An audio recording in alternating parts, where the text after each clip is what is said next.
Hello my dear guys, আসসালামু আলাইকুম। Usman Sahal medical services YouTube চ্যানেলের পক্ষ থেকে আপনাদেরকে জানাই স্বাগতম। আশা করি আল্লাহর রহমতে আপনারা সবাই ভালো আছেন। বন্ধুগণ, আজকের ভিডিওতে আমি আপনাদেরকে অ্যালার্জি বা চুলকানি, হাঁচি বা কাশি, নাক বন্ধ থাকা, চোখ দিয়ে পানি পড়া, নাক দিয়ে পানি পড়া ইত্যাদি দূর করে এমন একটি কার্যকর মেডিসিনের নাম, দাম, গ্রুপ বা জেনেরিক নাম, প্রস্তুতকারক কোম্পানির নাম, খাওয়ার নিয়ম এবং এর সাইড এফেক্টস বা পার্শ্ব প্রতিক্রিয়া সম্পর্কে আলোচনা করব। তবে ভিডিওটি শুরু করার আগে আপনাদের প্রতি অনুরোধ, আপনি যদি আমার চ্যানেলে নতুন হয়ে থাকেন তাহলে অবশ্যই চ্যানেলটি সাবস্ক্রাইব করে লাইক, কমেন্টস এবং শেয়ার করবেন।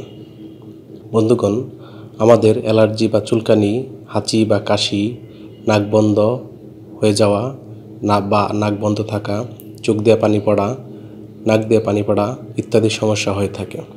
এইসব সমস্যার সমাধানে আমরা অনেক সময় বিশেষজ্ঞ ডাক্তারের পরামর্শ নিই এবং তাদের শরণাপন্ন হই। বিশেষজ্ঞ ডাক্তারগণ তাদের পরামর্শপত্রে এইসব সমস্যার সমাধানে যে ঔষধটির কথা বা সিরাপের কথা বা ড্রপস কথা লিখে থাকেন তার নাম হলো মোমেন্টো ট্যাবলেট বা মোমেন্টো সিরাপ। এটির গ্রুপ বা জেনেরিক নাম হলো ডেসলোরাটাটিন। এটির উৎপাদনকারী প্রতিষ্ঠানের নাম হচ্ছে ভ্যাক্সিমকো ফার্মাসিউটিক্যালস লিমিটেড। মোমেন্টো ট্যাবলেট এর প্রতি পিস ট্যাবলেটের দাম 2.5 টাকা এবং মোমেন্টো সিরাপের দাম 25 টাকা।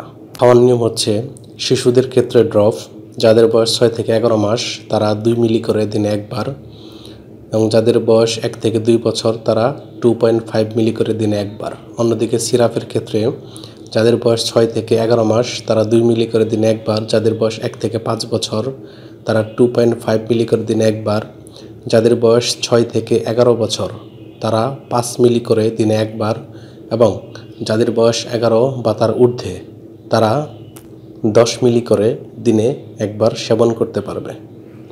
অন্যদিকে ট্যাবলেটের ক্ষেত্রে প্রাপ্তবয়স্ক বা 12 বছরের ঊর্ধ্বে যাদের বয়স তারা প্রতিদিন একটি করে ট্যাবলেট দিনে 3 বার সেবন করতে পারবে।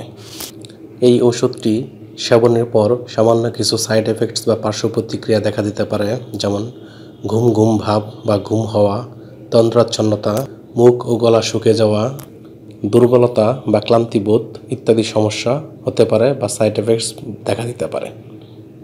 গর্ভ অবস্থা এবং স্তন্যদানকালীন সময়ে এটি খাওয়া যাবে কিনা তার জন্য অবশ্যই বিশেষজ্ঞ ডাক্তারের পরামর্শ নিয়ে সেবন করতে হবে। এই ওষুধটি আলো তাপ থেকে দূরে ঠান্ডা এবং শুষ্ক স্থানে রাখতে হবে এবং শিশুদের হাতের নাগালের বাইরে রাখতে হবে। ধন্যবাদ।